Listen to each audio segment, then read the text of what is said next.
সারা বাংলা কথা প্রসঙ্গে যারা দেশ এবং দেশের বাইরে থেকে দেখছেন সবাইকে স্বাগত। আমি ফারুক আজম, নিউ জার্সি থেকে সঞ্চালনায়। আমাদের আজকের অতিথি জনাব আজিজুল হক। তিনি নিউ ইয়র্ক শহরের সুপরিচিত সফল ব্যবসায়ী এবং entrepreneur. New York real estate exam prep NYREEP এর ফাউন্ডার। রিয়েল এস্টেটে যাবার আগে তিনি ট্যাক্সি এবং লিমোজিন কমিশনের স্কুল পরিচালনা করেছেন। 2006 থেকে 2014 6500 শিক্ষার্থী সেই স্কুল থেকে TLC লাইসেন্স পায় এবং যেটা তাদের জীবিকা অর্জনের পথ সুগম করে দেয়। জনাব আজিজুল হক, যাকে আমরা মুন্না ভাই বলে জানি, তাকে আমরা স্বাগত জানাচ্ছি আমাদের আজকের এই অনুষ্ঠানে সারা বাংলা কথা প্রসঙ্গে। আজিজুল হক ভাই, আপনাকে স্বাগত। অনেক ধন্যবাদ প্রিয় ফারুক আজম ভাই। সারা বাংলা কথা প্রসঙ্গে অনুষ্ঠানের সম্মানিত দর্শক শ্রোতা সবাইকে আমার সালাম, শুভেচ্ছা। খুব ভালো লাগছে আজকের এই চমৎকার সকালে আপনার সাথে দুটো কথা বলবার সুযোগ হয়েছে। অনেক ধন্যবাদ আপনাকে আমাকে এই স্টুডিওতে ডাকার জন্য। অনেক ধন্যবাদ।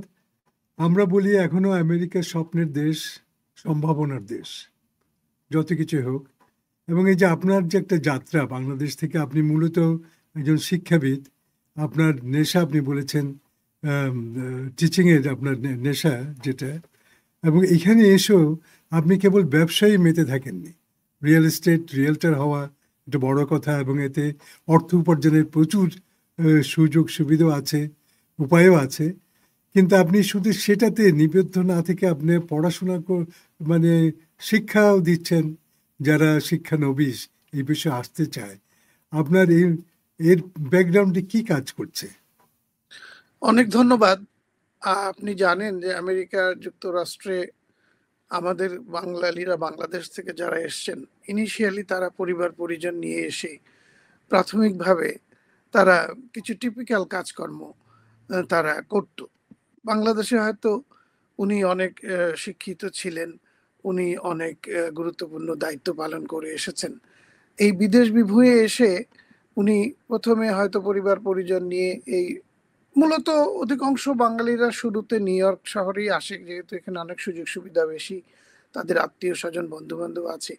এসে তারা প্রথমে টিপিক্যাল কিছু কাজকর্ম ইনিশিয়ালি তারা করত। আমি বলছি আজ থেকে আরো 20 বছর, 30 বছর, 40 বছর, 50 বছর আগের কথা। তারা হয়তো এসে এখানে টিপিক্যাল কাজকর্ম বলতে ধরেন ট্যাক্সি চালানো, তারপরে রেস্টুরেন্টে কাজ করা, গ্যাস স্টেশনে কাজ করা, বা ফুড ডেলিভারি দেয়া, বা এই জাতীয় কোনো কাজকে আমি ছোট করে দেখছি না। তো এই ধরনের কাজকর্মের সাথে সম্পৃক্ত হতে হয়েছে ইনিশিয়ালি। পরবর্তীতে প্রত্যেকেই তাদের যোগ্যতার বলে তারা তাদের নিজ নিজ অবস্থানে চলে গেছেন। তো আমি এই জিনিসটা খেয়াল করেছি যে এই মানুষদেরকে একটা চমৎকার জীবন জীবিকার একটা সন্ধান কিভাবে দেয়া যায়, তাদের কিভাবে সাহায্য করা যায়। তো আমি 2005-এ এসেছি বাংলাদেশ থেকে আমেরিকার নিউ ইয়র্ক শহরের। এখানে এসে আমি দেখলাম যে অনেক মানুষ তখন মাইগ্রেটেড হয়ে এসছেন, কেউ ডিভি লটারিতে এসছেন, তারা অনেকেই অনেক অড জব করতেন। তখন আমি চিন্তা করলাম যে এদের জন্য আমি একটা চমৎকার একটা কিছু করি না কেন। তখন আমি ট্যাক্সি অ্যান্ড লিমোজিন কমিশনের একটা অনুমোদন নিয়ে নিউ ইয়র্ক সিটি ইউনিভার্সিটির অধীনে আমি একটা স্কুল চালু করি, হক ইয়েলো ট্যাক্সি টিউটর। এবং সেখানে প্রায় 6500 বাঙালি TLC লাইসেন্স পেয়েছে, এবং তারা সবাই খুবই স্বনির্ভর হয়েছেন, আর্থিকভাবে সমৃদ্ধ হয়েছেন। পরবর্তীতে তাদের আত্মীয় স্বজনরা এসছে, তাদেরকেও তারা বিভিন্নভাবে সহযোগিতা করতে পেরেছেন। কারণ আর্থিকভাবে যদি আপনি পুষ্ট না হন, তাহলে আপনি নিজেও ভালো থাকবেন না, আপনি আপনার আত্মীয় স্বজন বন্ধু বান্ধব বা দেশে রেখে আসা পরিবার পরিজনকে আপনি সাহায্য করতে পারবেন না। সেই 6500 স্টুডেন্ট তারা জীবনে প্রতিষ্ঠিত হয়েছে, অর্থবিত্ত বৈভবের মালিক হয়েছে, এবং আমার জন্য এটা খুবই গর্বের বিষয়। পরবর্তীতে আমি ট্যাক্সি অ্যান্ড লিমোজিন কমিশনের ওই পেশা ছেড়ে এসে আমি রিয়েল এস্টেটের ব্যবসার সাথে সম্পৃক্ত হয়েছি।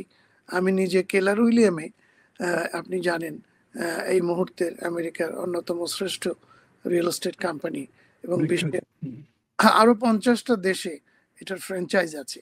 তো আমি কেলার উইলিয়াম ল্যান্ডমার্ক টু জ্যাকসন হাইটে এটার অফিস, এটা একটা ফ্র্যাঞ্চাইজ। তো আমি সেখানে কাজ করি একজন সেলস পার্সন হিসেবে। আমার কাজ হচ্ছে মানুষকে বাড়ি কিনে দেয়া, মানুষের বাড়ি বিক্রি করে দেয়া, একজন টেনেন্টকে তার পছন্দের বাড়ি খুঁজে দেয়া, এবং একজন বাড়িওয়ালাকে তার ভাড়াটে খুঁজে দেওয়া। তো এটা হচ্ছে কি একজন রিয়েল এস্টেট প্রফেশনালের মূল কাজ। তো আমি এটা দক্ষতার সাথে করছি। অ্যাট দ্য সেম টাইম আমি চিন্তা করে দেখলাম আমাদের এখানে প্রচুর শিক্ষিত জনগোষ্ঠী আছে বাংলাদেশ থেকে আসা, তারা ওই এটা main stream business real estate. তো আমি চিন্তা করলাম যে আমাদের কমিউনিটিকে যদি আমি দিক নির্দেশনা দিতে পারি, সহজে লাইসেন্স করে দেবার একটা পথ সুগম করে দিতে পারি, তাহলে মন্দ হয় না। এই উদ্দেশ্যকে মাথায় রেখেই আমি 3 বছর আগে new York real estate exam prep নামে একটা স্কুল চালু করেছি। মিনহোয়াইল এই 3 বছরে আমার অন্তত 300 বাংলাদেশি তরুণ এবং তরুণী তারা রিয়েল এস্টেটের লাইসেন্স করে সফলভাবে রিয়েলটর হিসেবে জীবিকা নির্বাহ করছে। এটি আমার জন্য অত্যন্ত গর্বের এবং কমিউনিটির জন্য খুবই সুখের একটা বিষয়। আপনি এই আপনার কাজের মধ্যে দিয়ে আপনি যে একজনের জীবিকার ব্যবস্থা করে দিচ্ছেন, সেই সঙ্গে তাদের শিক্ষা দিচ্ছেন, এবং এটার একটা পারপিচুয়াল বেনিফিট ওরা পাচ্ছে। তারা পাচ্ছে তাদের পরবর্তী প্রজন্ম যারা, তারা হয়তো একটু ভালো শিক্ষা আর একটু ভালো অবস্থানে তারা থাকতে পারছে।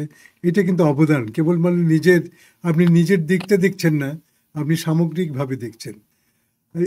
একজন যারা ধরেন বাংলাদেশ থেকে এলো, তার জন্য এটা কতটা সহজ যে আপনার স্কুলে ভর্তি হওয়া এবং পরবর্তীতে একজন রিয়েলটর হওয়া? অনেক ধন্যবাদ আজম ভাই। বিষয়টা হচ্ছে যে এখানে একজন ব্যক্তির একাডেমিক ব্যাকগ্রাউন্ড ওরা দেখে না। আপনি 18 বছর এবং ততোর্ধ্ব হলেই একজন রিয়েল এস্টেট এজেন্ট হতে পারে, সেলস পার্সন হতে পারে। তবে তাকে ইংরেজিতে একটু দক্ষ হতে হবে, ইংরেজি বলা, বোঝা, কেননা এখানকার মিডিয়াম অফ ইনস্ট্রাকশন তো ইংরেজি। তো আমাদের বাংলাদেশ থেকে আসা মানুষদের ইংরেজি কথোপকথনে কিছুটা সীমাবদ্ধতা আছে। তারা অনেকেই পড়াশোনা করেছে, কলেজ ইউনিভার্সিটিতে ভালো ডিগ্রি আছে, কিন্তু দেখা গেল যে তারা ইংরেজি কথোপকথনে অতটা দক্ষতা অর্জন করতে পারেনি, বা তাদের কিছু সীমাবদ্ধতা আছে। তখন আমি করি কি, তাদেরকে বাইলিঙ্গুয়াল যে টার্মিনোলজিগুলো আমি ধরেন আমার মাতৃভাষায় তাদেরকে যখন বোঝাই, তখন তাদের কাছে বিষয়টা খুব সহজ হয়ে যায়, আর তারা খুব চমৎকার করে পরীক্ষায় পাশ করে। দুটো পরীক্ষা দিতে হয়, একটা স্কুল এক্সাম, একটা স্টেট এক্সাম। তো দুটো পরীক্ষাতেই 1.5 ঘন্টার সময় থাকে, 75টা প্রশ্ন থাকে, এমসিকিউ, মাল্টিপল চয়েস কোয়েশ্চেন। তাদেরকে কোনো কিছু লিখতে হয় না, কিন্তু আমি সঠিক প্রশ্নের উত্তরটাকে ঠিক চিহ্ন দিতে গেলে আপনাকে তো সঠিক উত্তরটা জানতে হবে। এই কনসেপশনটা যদি আপনার কাছে ক্লিয়ার না হয়, তাহলে কিন্তু আপনি সঠিক উত্তরটা ঠিক মারতে পারবেন না। তো যে কারণে আমি স্টুডেন্টদেরকে এত চমৎকার করে টার্মিনোলজি গুলো বোঝাই। এই পরিভাষা যখন সে বুঝে যায়, আপনি জানেন প্রত্যেকটা পেশার একটা নিজস্ব টার্মিনোলজি আছে। তো আমি তাদেরকে 77 ঘন্টা পড়াই, টোটাল 24টা বিষয়বস্তু থাকে। ধরুন আজকে আমি তাকে মর্টগেজ পড়াচ্ছি, কালকে আমি তাকে ফাইন্যান্স পড়াচ্ছি, পরশুদিন আমি তাকে হয়তো এনভায়রনমেন্ট পড়াচ্ছি, তারপরে এজেন্সি ল পড়াচ্ছি। এরকম প্রায় 24টা বিষয়বস্তুর উপর তাকে পড়তে হয় 77 ঘন্টা। তারপরে আমি হয়তো 4টা-5টা মডেল টেস্ট নিই, নিলে পরে আমি বুঝে যাই সে এখন পরীক্ষা দেবার প্রস্তুতি নিয়েছে বা যোগ্য হয়েছে। আর আপনি জানেন যে নিউ ইয়র্ক সিটি বিশ্বের রাজধানী গণ্য করা হয়।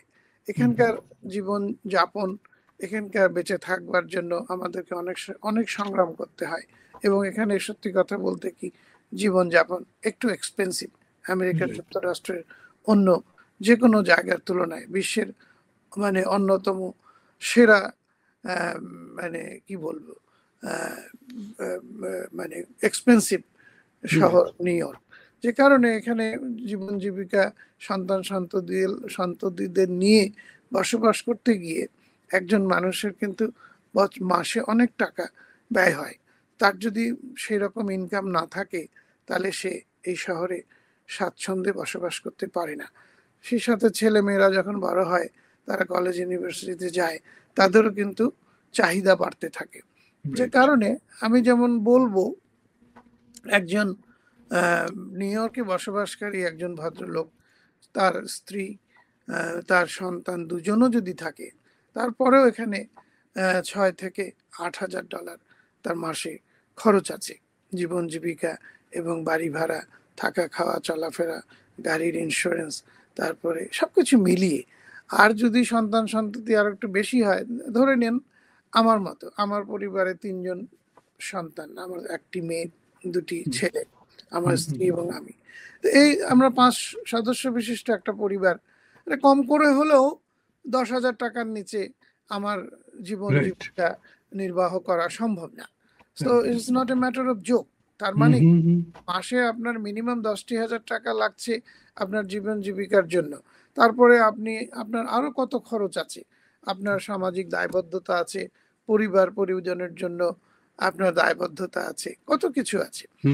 তো সবকিছু মিলিয়ে রিয়েল এস্টেট ব্যবসাটা হচ্ছে গিয়ে একটা মেইন স্ট্রিম বিজনেস। এখানে আসলে একটা কথা আমরা সবসময় বলি, স্কাই ইজ দ্য লিমিট। আপনি সাধ্যের সর্বোচ্চ করে আয় করতে পারবেন, আপনি শিক্ষিত, আপনি যোগ্য, আপনি এদেশে বসবাস করছেন। এটা মিনিমাম রিকোয়ারমেন্ট কিন্তু আপনার একটা ওয়ার্ক পারমিট লাগবে। তারপরে আপনি যদি সিটিজেন নাও হন, আপনি যদি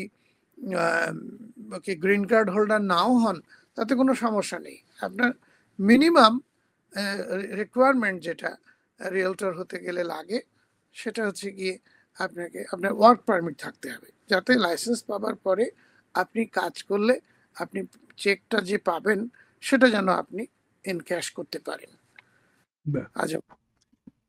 আচ্ছা, এটা এই যে এখানে যে লাইসেন্সিং সিস্টেম, যেটা সবকিছুতে তো এখানে লাইসেন্স লাগে, তাই না? একজন যে চুল কাটাবে তারও লাইসেন্স লাগে। হ্যাঁ, এখানে লাইসেন্স ছাড়া আপনি করতে পারবেন না। এই সিস্টেমটা একটু আপনি এক্সপ্লেন করে দিতে পারেন দর্শকদের জন্য? কারণ আমার মনে হয় বাংলাদেশে গুরুত্বপূর্ণ বিষয়। এই যে আপনি বললেন যিনি আমাদের চুল কাটছেন, তো আমরা বাংলাদেশে উনি একজন নরসুন্দর বা একজন নাপিত, আমরা যাই যেভাবেই বলি না কেন, উনি আমাদের চুল কেটে দেন, আমাদের শ্রীবৃদ্ধি ঘটান। তো উনি আমাদের চুল কাটছেন, আমাদের কানের কাছে, চোখের কাছে, মুখের কাছে উনি কাঁচি নাড়াচাড়া করছেন। তো এখন সত্যি কথা বলতে কি, এদেশে আপনি যে পেশাতেই থাকবেন না কেন, সে পেশার কিছু এথিক্স আছে, সে পেশার কিছু নো হাও আছে। একটা বেসিক নো হাও আপনার জানা না থাকলে আপনি কিন্তু সেই পেশায় ভালো করবেন না। যিনি চুল কাটছেন, ওনার কিন্তু চুল কাটার ছুরি চালানো, কাঁচি চালানো, তারপরে রেজর চালানোর যে বিধিবিধান আছে সেগুলো তাকে মানতে হচ্ছে। তারপরে স্বাস্থ্যবিধি, কিছুক্ষণ আগে আপনি এই কাঁচি দিয়ে, এই ছুরি দিয়ে, এই রেজর দিয়ে আরেকজনের দাড়ি কামিয়েছেন বা তার চুল কেটে দিয়েছেন। তো এতে করে স্বাস্থ্য ঝুঁকি থেকে যায়। তখন এগুলোকে কিভাবে আপনার জীবাণুমুক্ত করতে হবে সেগুলো জানবার জন্য লাইসেন্স নিতে হয়, তাই নয় কি? ঠিক তেমনি রিয়েল এস্টেট ব্যবসায় বা যে কোনো প্রফেশনে, ধরেন যিনি একজন ইলেকট্রিশিয়ান হবেন, তাকেও কিন্তু লাইসেন্স নিতে হবে। তো রিয়েল এস্টেট বলে কথা না, যিনি গাড়ি চালাচ্ছেন তারও লাইসেন্স লাগবে, যিনি ট্যাক্সি চালাচ্ছেন তারও লাইসেন্স লাগবে। আপনি যে কোনো পেশায়, বলা হয়ে থাকে যে এদেশে লাইসেন্স নাই এমন কাউকে টাকা দেয়া এটাকে মানে বলে না যে এটাকে উৎকোচ হিসেবে ট্রিট করা হয়। তো লাইসেন্স ছাড়া কোনো টাকা পয়সার লেনদেন ইউজুয়ালি হয় না। যদি লাইসেন্স ছাড়া কেউ কাউকে টাকা দেয়, সেটাকে বলা হয় যে আমি তাকে টিপস দিয়েছি। তো টিপস কথাটা তো খুব একটা সম্মানজনক না। একজন লোক আমাকে টিপস দিয়ে কাহাতো আমি ধন্য হব। যাই হোক, আর একটা জিনিস খুবই গুরুত্বপূর্ণ, আজম ভাই, ফারুক আজম ভাই, আপনি লক্ষ্য করেছেন বাংলাদেশের মতো তৃতীয় বিশ্বের দেশগুলোতে, আমি বিস্ময়ের সাথে লক্ষ্য করেছি পরীক্ষায় পাশের যে নম্বর, হুম, 33% নম্বর পেলে একজন পাশ করে। হুম, তাকে সে পাশ করেছে এবং সংশ্লিষ্ট পেশায় সে অবধারিতভাবে কাজ করছে। তো বা পরবর্তী স্টেপে সে যাচ্ছে। কিন্তু আমেরিকার যুক্তরাষ্ট্রে বা উন্নত বিশ্বের দেশগুলোতে আপনি জানবেন হুম, যে পাশের মানে মিনিমাম মানে পার্সেন্টেজ হচ্ছে 70%। 70% নম্বর না পেলে আপনি পাশ করবেন না। আমেরিকার যুক্তরাষ্ট্রের সর্বত্র আপনি হুম, যে কোনো পরীক্ষা দেবেন, 70-এর নিচে নম্বর পেলে আপনি পাশ করছেন না, 69 পেলেও আপনাকে ফেল করে দেওয়া হচ্ছে। রাইট।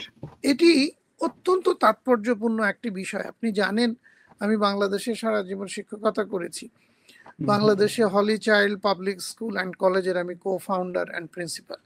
তারপরে পরবর্তীতে 1993 ধানমন্ডিতে আমি একটা ইংলিশ মিডিয়াম স্কুল করেছিলাম, লাইসিয়াম ইন্টারন্যাশনাল স্কুল। আমি 2005-এ আমেরিকার যুক্তরাষ্ট্রে চলে আসবার আগ পর্যন্ত ওই স্কুলের প্রিন্সিপাল ছিলাম। তো আমি শিক্ষকতার সাথে সম্পৃক্ত থাকবার কারণে বাংলাদেশের একাডেমিক যে অ্যাটমসফিয়ার, এগুলোর সাথে আমি খুব ভালোভাবে পরিচিত।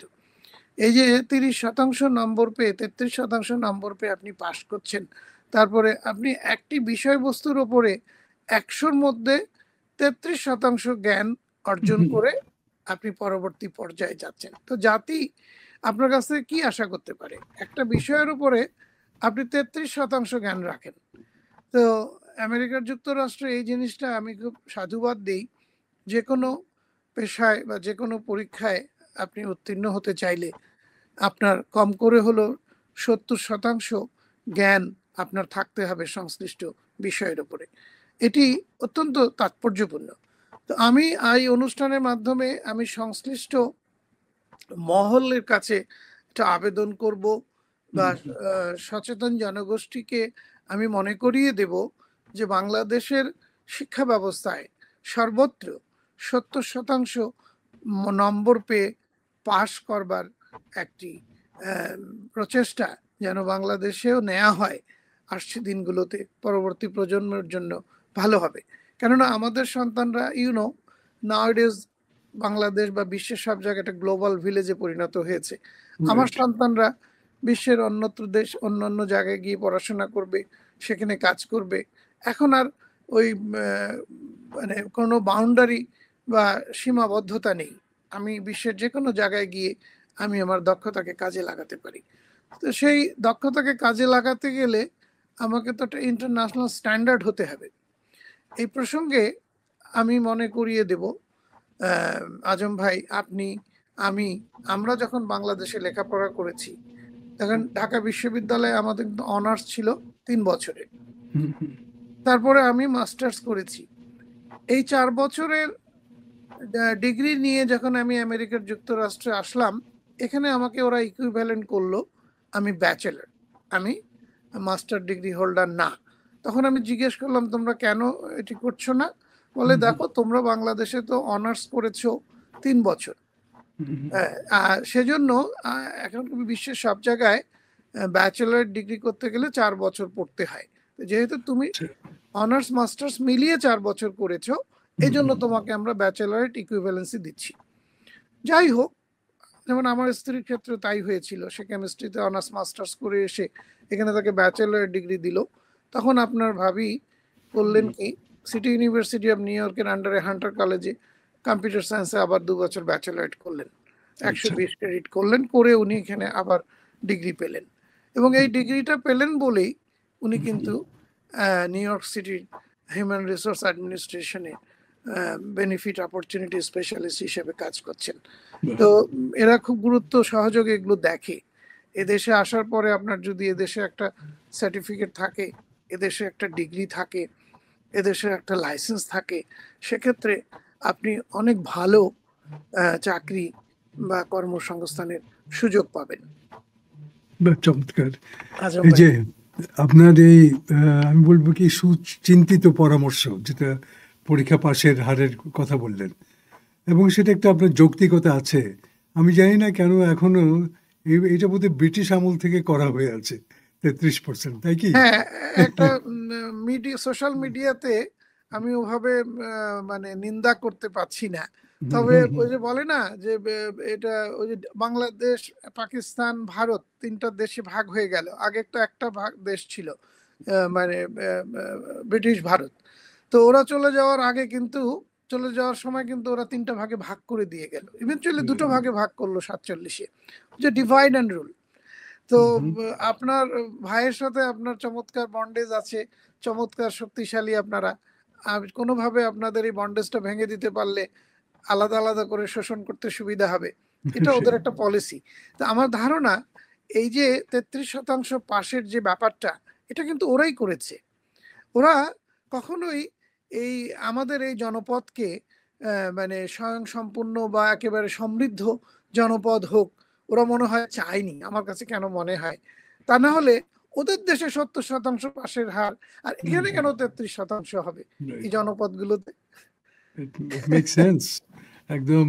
ওদের তো আসল উদ্দেশ্য ছিল ওরা দমন করা এবং শোষণ করা। শোষণ করা এবং কর্তৃত্ব করা। এবং যার বিরুদ্ধে রবীন্দ্রনাথ পর্যন্ত উনি একদম শেষ বয়সে যখন মারা যাবার কয়েক মাস আগে উনি একটা প্রচণ্ড প্রতিবাদী ভাষা ব্রিটিশকে লিখেছিলেন। যখন দ্বিতীয় মহাযুদ্ধ শুরু হয় তখন ব্রিটিশ চাচ্ছিল যে ভারত যেন ব্রিটিশকে সমর্থন করে। রবীন্দ্রনাথের প্রতিবাদে একটা প্রচণ্ড চিঠি লিখেছিলেন যে তারা সারা জীবন, মানে তাদের এই 200 বছরের শাসনে ভারতকে কিভাবে শোষণ করেছে এবং তারা এখন কিভাবে আশা করছে যে ভারত তাদের পাশে দাঁড়াবে। মানে খুব প্রচণ্ড ভাষায় লিখেছিলেন। আপনি এটাও জানেন, মানে কথা প্রসঙ্গে বলছি, যে ব্রিটিশ সাম্রাজ্যের যে রবীন্দ্রনাথ তাদের নাইট উপাধিও প্রত্যাখ্যান করেছিলেন জালিয়ানওয়ালাবাগ হত্যার প্রতিবাদে। না, এই যে ব্রিটিশের যে সিস্টেমটা এখনো আছে, সেটা কিন্তু একটা খুব বিস্ময়কর, কেন এত বছর পরেও। তবে আমাদের আশা আছে যে এখন মনে হয় নতুন প্রজন্মরা কিছুটা হাল ধরেছে, এর জন্য হয়তো কিছু পরিবর্তন হবে। এবং না দেখেন, ওরা শুধু বিভক্ত করেই ক্ষান্ত হয়নি, এর মধ্যে মানে অসন্তোষের বিষবাষ্প ছড়িয়ে দিয়েছে।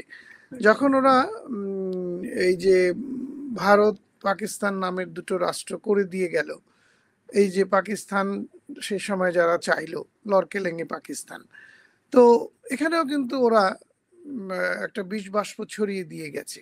এই যে হিন্দু মুসলিম হানাহানি, এই যে রায়ট হয়েছে, লক্ষ লক্ষ মানুষ মারা গেছে। এখনো অসন্তোষের বীজ পাঞ্জাবে, এখনো অসন্তোষের বীজ বেঙ্গলে। আপনি দেখেন ইস্ট বেঙ্গল, ওয়েস্ট বেঙ্গল, ওরা বুঝে গিয়েছিল যে, আপনি জানেন এবার 200 বছর যে ব্রিটিশ শাসন ছিল ভারতীয় উপমহাদেশে, তো রাজধানী ছিল কিন্তু কলকাতা।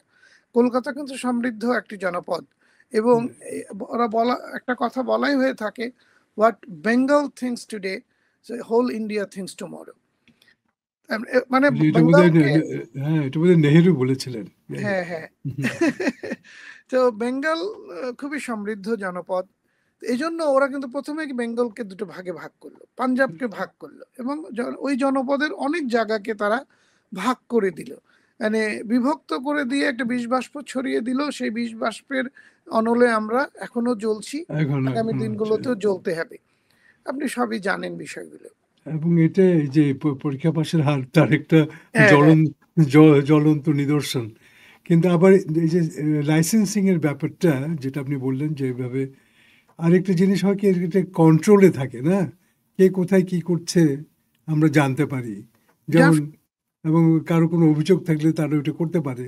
আমাদের দেশে তো ভুয়া সার্টিফিকেট দিয়ে ডাক্তার হয়ে অনেকে প্র্যাকটিস করছে, কিন্তু কোনো নিয়ন্ত্রণ নেই। যাই হোক, আমরা আবার একটু ফিরে আসি। আচ্ছা, এখন বাড়ি কেনা কতটা সহজ, বা বাড়ি কেনার পক্ষে কি কি যোগ্যতা দরকার এবং প্রতিবন্ধকতা কি? একসাথে 3টা প্রশ্ন করলাম আপনাকে। না ঠিক আছে আজম ভাই, আমরা তো মানে কথোপকথনের ব্যাপারে আমরা, আপনি আমাকে কোনো কোশ্চেনেরও দেননি, জাস্ট আলাপচারিতার একটা ব্যাপার। এটা হয় কি, আমাদের মধ্যে স্বাচ্ছন্দ্য কাজ করে কথোপকথনে, কোনো রকমের আর্টিফিশিয়াল কিছু আসে না। আমি খুব ভালো বোধ করি the way you speak, the way you ask me question প্রাসঙ্গিকভাবে এসে যায়। বাড়িঘর কেনা পৃথিবীর সব জায়গাতেই রিয়েল এস্টেট হচ্ছে গিয়ে এমন একটা জিনিস, এটার কোনো লস নেই। বিশ্বের যে কোনো জায়গায় বসবাস করে রিয়েল প্রপার্টি, যেটা কিনা বলা হয় স্থাবর সম্পত্তি, আপনি কিনছেন, আজকে কিনছেন, 1 বছর ঘুরতে না ঘুরতেই প্রপার্টির দাম বেড়ে যাবে। এটা যে কোনো সম্পদ, যে কোনো সেবা, যে কোনো পণ্যের দাম প্রতিনিয়ত বাড়বে। এটি সহজাত একটি প্রক্রিয়া। এটি ধরেন because of inflation, because of মুদ্রাস্ফীতি। বলা হয়ে থাকে আজকের আপনার পকেটে যে 100 টাকা আছে বা $100 আছে, এটার যে ক্রয় ক্ষমতা, এটা এই মুহূর্তে সবচেয়ে বেশি। যে potential buying capacity of A note, of A currency, এটা একটা সার্বজনীন একটা প্রাথমিক একটি বিষয় ইকোনমিক্সের, যে আজকের টাকার ক্রয় ক্ষমতা সবচেয়ে বেশি। যেমন ধরেন আমাদের বাপ দাদাদের আমলে বলা হয়ে থাকে যে 4 টাকা মন মানে চাল ছিল, এই ছিল। আমাদের সময় কিন্তু আমরা 4 টাকা মন চাল কিনতে পারিনি।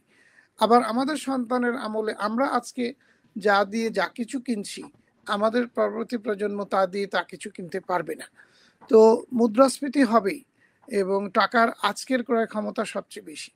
যে কারণে ধরেন 15 বছর 20 বছর আগে আমাদের এই শহরে আমাদের বন্ধুরা বা আমাদের আত্মীয়রা স্বজনরা $300,000 $350,000 একটা বাড়ি কিনেছে। সেই বাড়িটি 3 বেডরুম 2 বাথরুম, একটা ব্যাকইয়ার্ড, ধরেন এদিকে 50x100 সাইজ, 5,000 স্কোয়ার ফিট লট, এরকম একটা বাড়ি $300,000 $350,000 কিনেছে। আমি বলছি 15-20 বছর আগের কথা। এই বাড়িটি আজকে কিন্তু 800-850,000, $800,000। তার মানে কি ওই বাড়িতে কি উনি নতুন কিছু লাগিয়েছেন? না, বরং এই 20 বছর ব্যবহার করবার কারণে এটা ডেপ্রিসিয়েশন হয়েছে। কিন্তু প্রপার্টির দাম বেড়ে গেছে। প্রপার্টির দাম বাড়বেই। বিশ্বের যে কোনো জায়গায় আপনি কিনেন, সেখানে বাড়ির দাম বা প্রপার্টির জমি কিনে রাখেন, যাই কিনেন, রিয়েল প্রপার্টির দাম বাড়বেই। তো এখন আজকে বাড়ির দাম, আমরা যারা মধ্যবিত্ত বাঙালি বা উচ্চ মধ্যবিত্ত, তারা কিন্তু সবাই আমরা কুইন্সে, ব্রুকলিনে, ব্রঙ্কসে, নিউ ইয়র্ক সিটির কথা বলছি, বা নিউ ইয়র্ক রাজ্যে বসবাসকারীদের কথা বলছি। আমি যেহেতু নিউ ইয়র্ক রাজ্যে লাইসেন্স করে দিই, আপনি নিউ জার্সিতে থাকেন, তার সাথে কোনো কন্ট্রাডিকশন নেই। এই একই ধরনের বিষয় ওখানেও কাজ করছে। তো নিউ ইয়র্কে এই যে 5 বড় নিউ ইয়র্ক সিটি আপনি জানেন, Bronx, Brooklyn, Queens, Staten Island, Manhattan. তো ম্যানহাটন হচ্ছে গিয়ে নিউ ইয়র্ক সিটির একটি অংশ, কিন্তু এটাকে বলা হয় Manhattan county, sorry new York county. তো নিউ ইয়র্কের 3টা পরিচয়, একটা হচ্ছে নিউ ইয়র্ক কাউন্টি, একটা হচ্ছে নিউ ইয়র্ক স্টেট, আর একটা হচ্ছে নিউ ইয়র্ক সিটি। তো নিউ ইয়র্ক ম্যানহাটনে আমরা সহসা বাড়ি কেনার সাহস পাই না, কেননা খুবই এক্সপেন্সিভ। তো আমরা করি ব্রঙ্কসে, আমরা ব্রুকলিনে, আমরা কুইন্সে, এবং কেউ কেউ স্টেটেন আইল্যান্ড। তো স্টেটেন আইল্যান্ডে যেতে গেলে আপনি জানেন একটু দূরে ব্রিজ পার হয়ে যেতে হয়, নয়তো ফেরিতে যেতে হয়। তো স্টেটেন আইল্যান্ডে অত বেশি বাঙালি বসবাস করে না, কুইন্সে, ব্রুকলিনে এবং ব্রঙ্কসে। তো এইসব জায়গায় এর মধ্যে কুইন্সে দাম একটু বেশি, ব্রুকলিনে কম্পারেটিভলি একটু কম, এই 19-20, আর ব্রঙ্কসে আর একটু কম, স্টেটেন আইল্যান্ডে আরো কম। তো মূলত আমাদের কমিউনিটির লোকজন কুইন্সে, ব্রুকলিনে বেশি থাকে, তারপরে থাকে ব্রঙ্কসে। সে যাই হোক, এখন একটা মানসম্মত 3 বেডরুম 2 বাথরুম উইথ ব্যাকইয়ার্ড, একটা কিচেন, ডাইনিং, লিভিং এবং গ্যারাজ, সবকিছু মিলিয়ে একটা 1 ফ্যামিলি প্রপার্টি কিনতে গেলে এখন ওরকম, মানে আমি বলবো জায়গা বিশেষে 600 থেকে 800,000-এর নিচে, মানে আমাদের middle class, lower middle class বা আপার মিডল ক্লাস বাঙালি কমিউনিটির কথা বলছি। ধরুন আমি এখন যেখানে থাকি, আমি যেখান থেকে বসে কথা বলছি, এটা হলো ফ্রেশ মেডো। এটা Right. কুইন্সেরই একটা অংশ। আমি হুম, যে এলাকায় থাকি, আমার যে নেইবারহুড, এখানে একটি ওয়ান ফ্যামিলি বাড়ির দাম কিন্তু অ্যাটলিস্ট 1.5 মিলিয়ন। তো Right. এখন ডিপেন্ড করছে, আমি আর একটা জায়গার উদাহরণ দেব, আপনি বুঝে যাবেন। হুম, এই যে জামাইকা কুইন্সের যে হিলসাইড অ্যাভিনিউ ধরে আপনি যাচ্ছেন, হুম, 175 ক্রস করলে পরেই হাতের বাম পাশে হচ্ছে জামাইকা স্টেট, হাতের ডান পাশে হচ্ছে হলিস, তারপরে হচ্ছে কুইন্স ভিলেজ। এই রাইট। হলিস বা কুইন্স ভিলেজে হুম, হুম, আপনি একটা বাড়ি 700,000 800,000-এ কিনতে পাচ্ছেন। রাস্তার এপারে এলেই যখন এটা হয়ে যাবে আপনার জ্যামাইকা স্টেট, তখন কিন্তু এখানকার প্রপার্টির দাম জাস্ট ডাবল হয়ে যাবে, at least 1.5 million, 2 million, right. 2.5 million. মানে কেননা এখানকার রাস্তার এপার ওপার রাস্তার এরপর এপার ওপার, আচ্ছা, আচ্ছা। তাহলে আপনি বোঝেন। হুম, তো ডিপেন্ড করছে, যে এই জন্য বলবো যে রিয়েল এস্টেট যারা করতে চায় নিউ ইয়র্কে বা যে কোনো শহরে বা যে কোনো জনপদে, তাকে হুম, সেই জনপদ সম্পর্কে পর্যাপ্ত ধারণা থাকতে হবে এবং মানে নেইবারহুড গুলো সম্পর্কে একটু নলেজেবল হতে হবে, হুম, তাহলে সে ভালো করতে পারবে। আর আপনি right. যেটা বলছেন বাড়ি ঘরের, এখন বাড়ি ঘরের দাম হয়েছে কি, ওই যে হুম, বললাম 20 বছর হুম, 15 বছর আগে যে বাড়িটা আপনি 300,000 350,000-এ কিনেছিলেন, হুম, হুম, আজকে সেই বাড়ির দাম 800,000। তো হুম, স্বভাবত আচ্ছা। কারণে আজকে যে বাড়ি আপনি 800,000 দিয়ে কিনছেন, হুম, দেখা হুম, গেল যে 5 বছর 10 বছর পরে এটা দাম বাড়তে থাকবে, আচ্ছা। এটাই স্বাভাবিক। হুম, হ্যাঁ, হুম, তবে আপনি আমাকে প্রশ্ন করতে পারেন যে ইন্টারেস্ট রেট কি। রাইট। যে ইন্টারেস্ট রেটের উপরেই তো মানুষের ক্রয় ক্ষমতা নির্ভর করে। হুম, হুম, ধরুন আপনি একটি বাড়ি কিনতে চাইছেন, তো মানে বিক্রেতারা সবসময় রিকমেন্ড করে, যারা লোন দেয়, হুম, হুম, লেন্ডার যারা, তারাও জি। কিন্তু রিকমেন্ড করে আপনি 20% ডাউন পেমেন্ট দেবেন। 100 টাকার বাড়ি আপনি 20 টাকা পকেট থেকে দেবেন, 100 টাকা ব্যাংক দেবে। এটাকে বলে হুম, এলটিভি, লোন টু ভ্যালু। ওকে। সবসময় ব্যাংক আপনাকে বলবে তুমি যদি ডাউন 20% দাও, তাহলে আমি হুম, 80% তোমাকে লোন দেবো। এটা আচ্ছা। তোমাকে 30 বছর যাবত মাসে মাসে শোধ দিতে হবে, with principal amount, with interest, এবং সামান্য একটা ইন্স্যুরেন্সও আছে। হুম, আপনাকে মর্টগেজ নিলে পরে আপনাকে একটা ইন্স্যুরেন্স বাই করতে হয়। আর 20%-এর নিচে যদি দেন, তাহলে হুম, আপনাকে একটা বাড়তি ইন্স্যুরেন্স পে করতে হয়। তো কেননা আপনি যখন 10% দিচ্ছেন, তখন ধরে নেওয়া হয় লেন্ডাররা একটু ইনসিকিউর বোধ করে যে এই লোকটি আর্থিকভাবে খুব একটা শক সমৃদ্ধ শক্ত নয়, নেই। হুম, সফল নয়, হুম, সেজন্য একটু টেনশনে থাকে। তখন একটা PMI, hmm, primary insurance premium buy করতে হয়। আচ্ছা। যাই হোক, এখন ইন্টারেস্ট রেটটা মানে সুখের বিষয়, আপনারা শুনলে খুশি হবেন যে ইন্টারেস্ট রেট একটু কমবে। ইন্টারেস্ট রেট সহসাই কমবে। এখন যেমন হুম, ধরেন 6%, 6.5%, 7%, 7.5% ছিল, হুম, এটা খুব শীঘ্রই কমে যাবে। কমে যাবে হয় কি, মানুষ যখন দেখে যে একটা আনরেস্ট সিচুয়েশন বিরাজ করছে, তখন মানুষ খুব দ্বিধায় থাকে, বাড়িঘর কিনতে একটু ভয় পায়, যে দেখি না আর একটু দাম কমে কিনা, ইন্টারেস্ট রেট আর একটু পরে কিনা। তো এই দেখতে দেখতে ইনফ্যাক্ট সময় পেরিয়ে যায়। আমি সেজন্যই বলবো, মার্কেটের যে অবস্থায় হোক না কেন, আপনি সাহস করে বাড়ি কিনে ফেলেন। Today is the best time to buy. কেননা আচ্ছা। আগামীকালকেই এই বাড়ির দাম বেড়ে যাবে। আর হুম, মানে ইউ নেভার নো। তো রাইট। প্রপার্টি দাম সবসময় বাড়ছে, তো এটা নিয়ে এত চিন্তিত হবার কিছু নেই। আজকে কিনবো না কাল কিনবো, আপনি সিদ্ধান্ত নিলে আপনি আজকেই কিনে ফেলেন, এবং সেজন্য আপনি একজন ভালো রিয়েল এস্টেট এজেন্ট বা সেলস পার্সনের সঙ্গে কথা বলেন, উনি আপনাকে আপনার যথাযথভাবে আপনাকে উনি গাইড করবেন। He will make you educated. বাহ! না, চমৎকার পরামর্শ দিয়েছেন। যা কেনার আজই কিনে নেওয়া।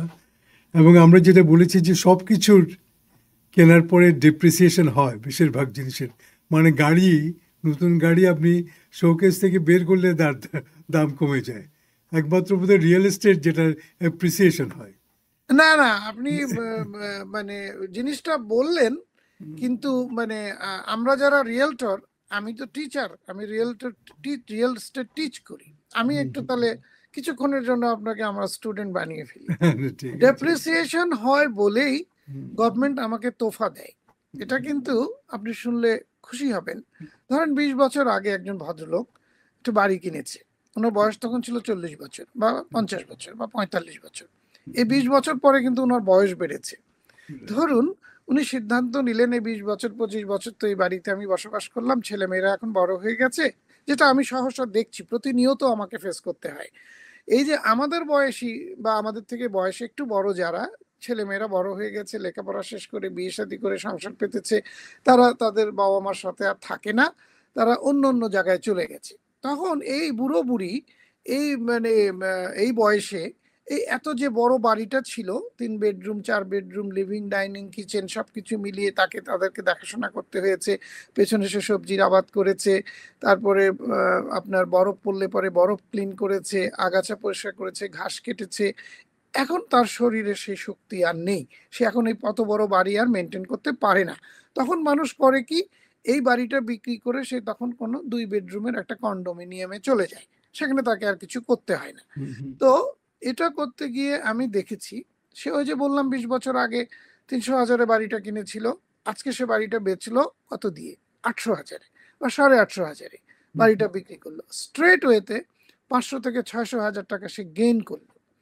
নিয়ম আছে কিন্তু গেইন ট্যাক্স দিতে হয়।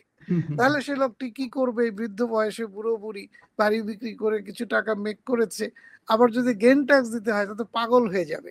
তখন গভর্নমেন্ট তাকে বিভিন্নভাবে বুস্ট আপ করে, তাকে যেন কোনো পয়সা দিতে না হয়। ওই যে বললেন আপনি, ডেপ্রিসিয়েট করে।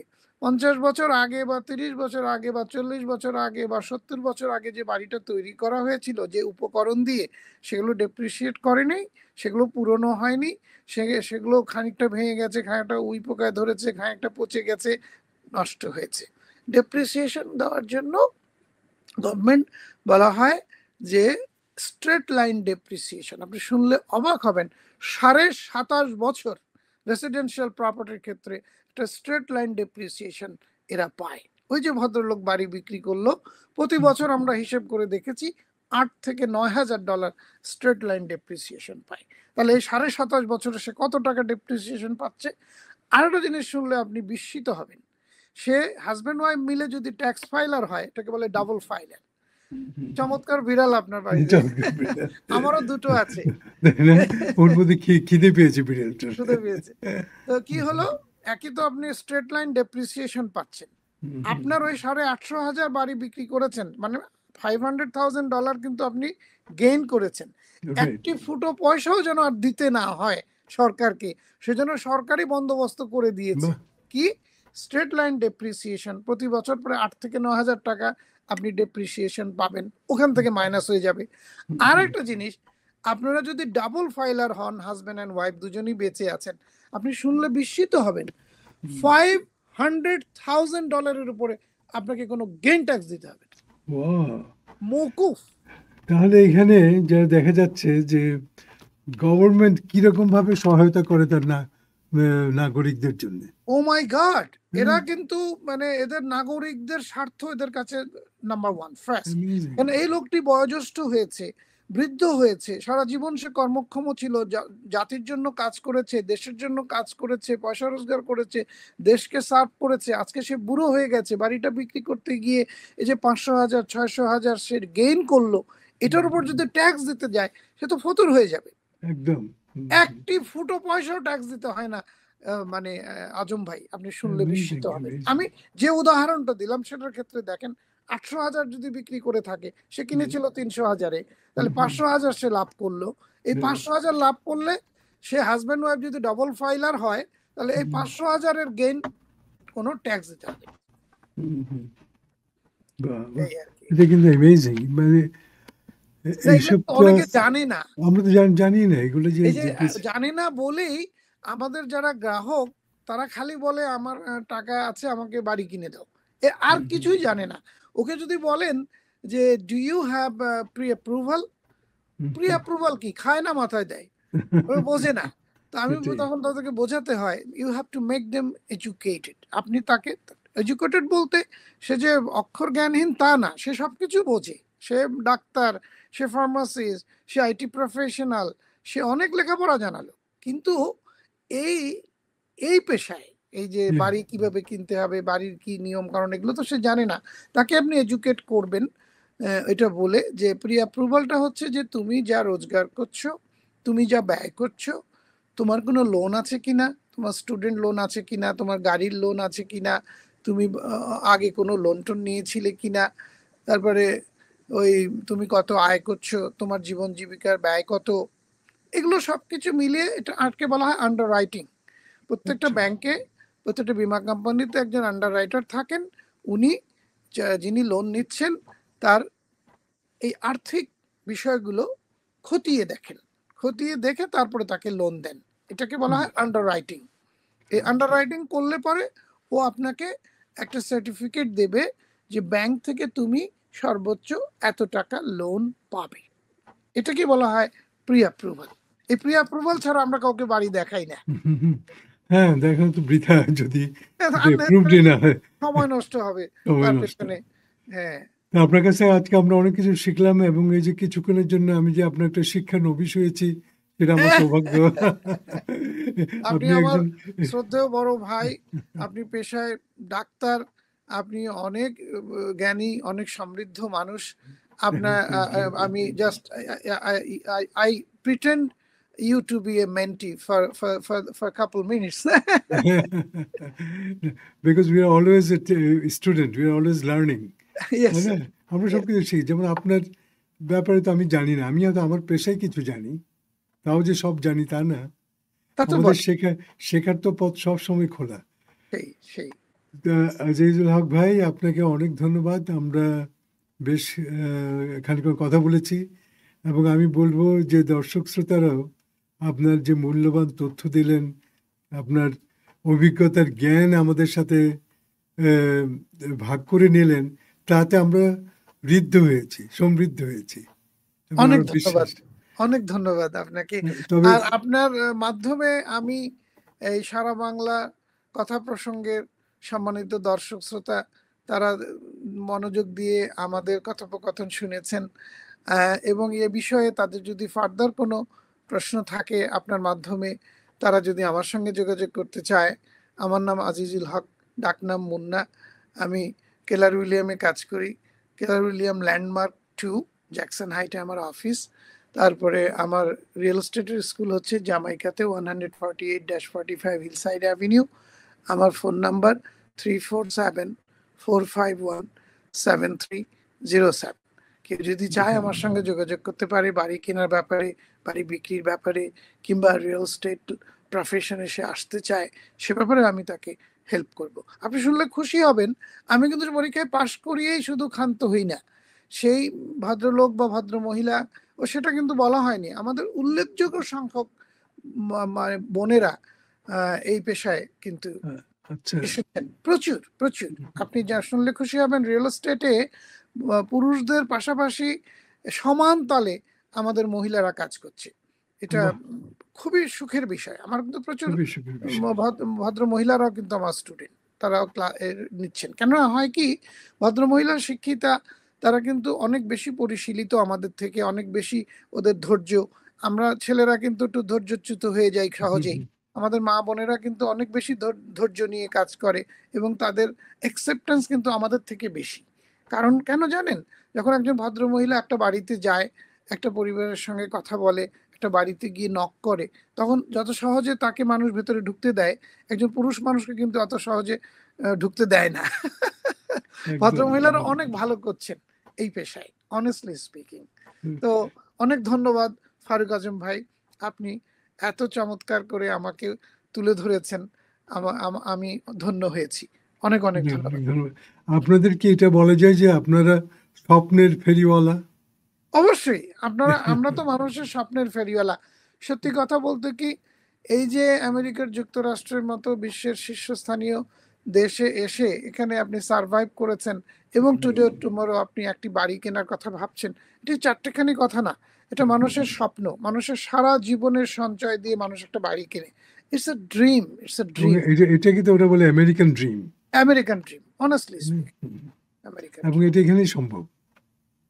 Thank you. খুব ভালো আপনার লাগলো, আপনি চমৎকার করে আমাকে তুলে ধরলেন এবং আপনার বাচনভঙ্গি, আপনার উপস্থাপনা সত্যিই প্রশংসার দাবি রাখে। অনেক, অনেক ধন্যবাদ আজিজ ভাই। তবে আমার মনে হচ্ছে এটা আমাদের শেষ দেখা নয়। আবার হবে গো দেখা। কারণ নিশ্চয়ই। আমার মনে হয় এই বিষয়ে আমরা আবার আপনার কাছে ফিরে আসবো। অনে ডেফিনিট। অনে অনেক ধন্যবাদ আজিজ ভাই আমাদের সঙ্গে থাকার জন্যে। জি। এবং দর্শক মণ্ডলী আপনারা যারা আমাদের সঙ্গে ছিলেন তাদের সবাইকে ধন্যবাদ। সবাইকে শুভেচ্ছা জানিয়ে এখানে শেষ করছি। আবার আপনাদের সাথে দেখা হবে আমাদের হয়তো পরের সপ্তাহে আরেকজন আরো কোনো নতুন একটা বিষয় নিয়ে। এর মধ্যে আপনারা ভালো থাকুন।